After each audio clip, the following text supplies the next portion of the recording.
Buonasera, signora Antonietta. Buonasera, signor Manca. Dove ci troviamo questa sera? Ci troviamo a Nuoro. Siamo nel cortile della signora Antonietta, nota a tutti come signora Pupa. Cosa ci vuole raccontare, signora Pupa? Ho saputo che da poco è rientrata in paese. Cosa ha ritrovato dopo tanto tempo che mancava? L'ho trovato tale e quale. Le mie vicine erano sempre le stesse, le mie amiche sempre le stesse, grazie a Dio. Tutti contenti che ci siamo ritrovati bene. All'inizio quest'anno è stato di nuovo ritrovo del Cagliari Calcio per il ritiro precampionato. Sì, sì. Ci sono stati molti turisti, ha notato questa... Sì, c'era tanto movimento, perché Arizzo è il paese più bello della Sardegna e tutti sono contenti di visitarlo. A breve ci sarà la sagra della carapigna. Che cos'è la carapigna? La carapigna è una specie di gelato che si fa con limone, zucchero e l'acqua. Si lavora in mezzo al ghiaccio, si lavora e l'acqua si diventa un sorbetto. E quindi la carapigna l'hanno inventata ad Arizzo, perché ai tempi lontani Arizzo era il paese che forniva il ghiaccio a Cagliari, a tutta la zona, perché veniva la neve trasportata, la sotterravano e formava il ghiaccio e poi lo portavano con i cavalli, lo trasportavano e lo vendevano a chi aveva bisogno, per conservare il pesce e tutte quelle cose. Il gelato è nato ad Arizzo, seppure qualche altro paese se ne vuole prendere i meriti, però leggendo la storia, la carapigna è stata proprio l'unico ad Arizzo. Io mi ricordo da piccola che c'era la festa di San Basilio, aspettavamo che era la festa grande, la prima domenica di settembre. E allora aspettavamo per comprarci questo gelato, che per noi era il gelato, che allora non esistevano i gelati. Ed era una bella cosa. Adesso invece i giovani hanno rinnovato questa tradizione e diversi ragazzi se ne vanno per le sagre, per le cose e fanno conoscere sta carapigna. Adesso ad Arizzo la fanno a Ferragosto, la sagra della carapigna. E tanti turisti vengono curiosi per vedere, per assaggiare questa... A proposito di sagre, quella che fa conoscere Arizzo è la sagra delle castagne. Delle castagne che si svolge l'ultima domenica di ottobre. È la sagra più antica della Sardegna, perché è il paese che ha fatto la prima sagra. Adesso siamo al 49° anno quest'anno della sagra delle castagne. Poi hanno cominciato tutti gli altri paesi. Come si svolge la sagra delle castagne? La sagra delle castagne si svolge che la fanno nella piazza, arrostiscono le castagne, le bolliscono, le offrono ai turisti, sia cotte che crude, e poi lungo ci sono gli ambulanti che vendono, anche gli arizzesi, che hanno castagne, nocciole per venderle. E poi oltre alla castagna e alle nocciole ci sono tante altre cose prelibate, dai formaggi. Una caratteristica tradizionale che contraddistingue Arizzo dagli altri paesi della montagna? la caratteristica di Arezzo e gli altri paesi della montagna. Arezzo è il primo paese che è nata la villeggiatura, perché ai tempi venivano tutti da Cagliari, da Sassari, la migliore gente a villeggiare ad Arezzo. Una delle famiglie nobili che ha caratterizzato Arezzo negli anni 800 è la famiglia Arangini. Dagli anni in poi, dall'800 in poi. sino agli anni 50. E Qual è poi la famiglia più facoltosa? Più facoltosa che ha caratterizzato un po' la storia di Arezzo? Tutti quanti, ce n'erano diversi, c'erano gli Arangini, c'erano i Mura, il pittore Antonio Mura, che è molto conosciuto a Firenze e in tanti posti. Chi è Su Cavalleri? Su Cavalleri era Vincenzo Arangino. Cosa ha rappresentato? Ha rappresentato, era un avvocato, rappresentava tutto il paese, che per qualsiasi cosa si rivolgeva, perché era un possidente molto, molto ricco e aveva tanta servitù, e tutti cercavano di entrare a lavorare con lui, nonostante fossero tempi difficili, però lui è stato sempre un uomo corretto, i dipendenti, aveva i mezzadri e li aveva tutti assicurati da quei tempi.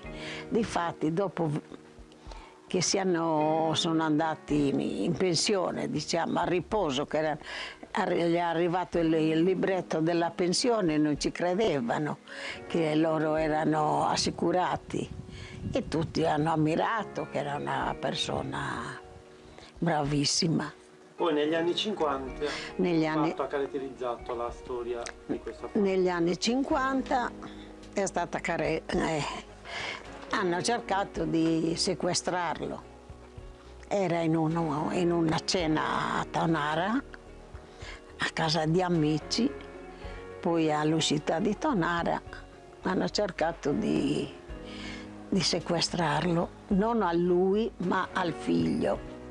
Il figlio si è avventato pensando che stavano prendendo il padre, e a uno gli ha tolto anche la maschera e l'ha riconosciuto, e poi quando si sono trovati scoperti li hanno ammazzati, padre e figlio. Ed è stato un grande dispiacere per il paese. Avevano il castello, un bellissima casa, il castello Arangino, che tuttora è un coso caratteristico. Due generazioni a confronto, nonna e nipote. Michela ha 17 anni. Come sono stati i suoi 17 anni rispetto a oggi? I miei 17 anni erano difficili. Non avevamo, c'era caldo più come a oggi, però non avevamo nessun ristoro, che non esistevano frigoriferi allora, non c'era l'aria condizionata, e ci dovevamo arrangiare come potevamo. Non conoscevamo il mare, che l'abbiamo conosciuto quando era solo nel libro di scuola. E poi l'ho scoperto quando avevo quasi 19 anni, ho visto il mare. Ciò che caratterizza dei ragazzi di oggi, ad esempio, è il cellulare. La mia gioventù era un coso semplice, una vita semplice. Non avevamo telefono, non conoscevamo tutte queste cose che hanno i ragazzi oggi.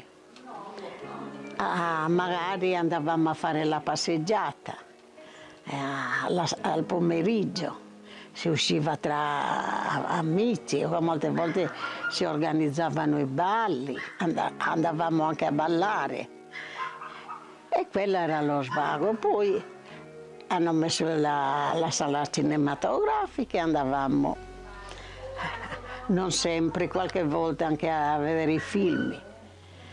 E poi hanno cominciato ad arrivare le radio a casa, a tutte nelle case, e sentivamo più le canzoni, tutte quelle cose. Poi piano piano è arrivata la televisione e andavamo al bar a vedere i programmi, che allora erano in pochi. Avere la televisione era solo nei locali pubblici. Poi alla fine, a che cosa siamo arrivati? Averne 3 o 4 in casa, ognuno di noi. Il tempo è cambiato in meglio, è cambiato anche in peggio, perché prima eravamo più poveri e più contenti. Adesso più abbiamo e più vogliamo. E così è stata la vita. Adesso a 27 anni mi sono sposata, ho avuto 8 figli. Dal giorno che mi sono sposata in viaggio di nozze, sono venuta a Nuoro e ci sono rimasta, ci sono 54 anni. E tutto finisce qui, adesso sono arrivata a 81. Non abbiamo mai parlato di suo marito. Come si chiama? Si chiama Luigi Manca. Come vi siete conosciuti? Ci siamo conosciuti ad Arezzo, che eravamo paesani. E quindi lui lavorava già a Nuoro dal 60, invece noi ci siamo sposati nel 63 e siamo venuti a abitare a Nuoro, abbiamo creato la famiglia. Grazie a Dio ci abbiamo fatto una bella casa. Chi ha corteggiato chi? Lei è stata corteggiata da lui, perché non adesso che vanno le donne a corteggiare l'uomo.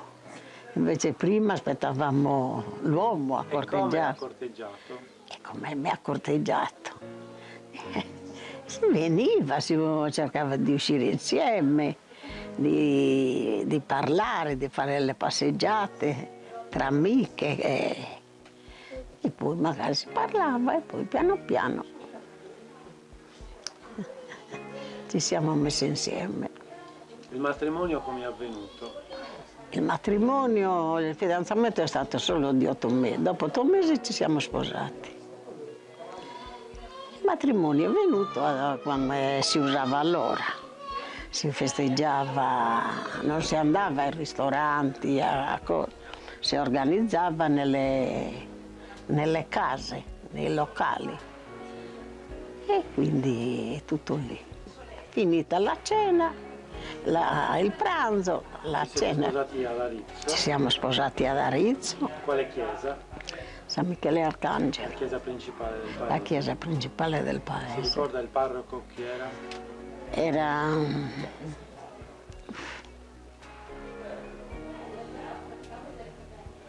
aspetta, Chi erano i suoi testimoni? i miei testimoni erano una mia zia, la sarta che mi ha cucito l'abito da sposa, e un mio cugino. E poi quelli di mio marito erano un cugino suo e un collega, amico e collega. Oggi si usa fare la lista nozze. Oggi I regali quali sono stati?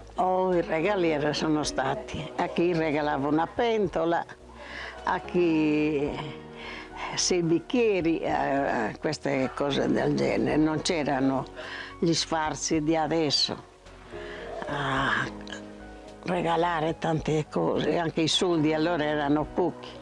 Si mettevano 1000 lire in una busta, il massimo era 5000 lire. Avete fatto un ricevimento? Sì, abbiamo fatto il ricevimento e il pranzo. Si ricorda il menù del pranzo? Il menù del pranzo c'era antipasto,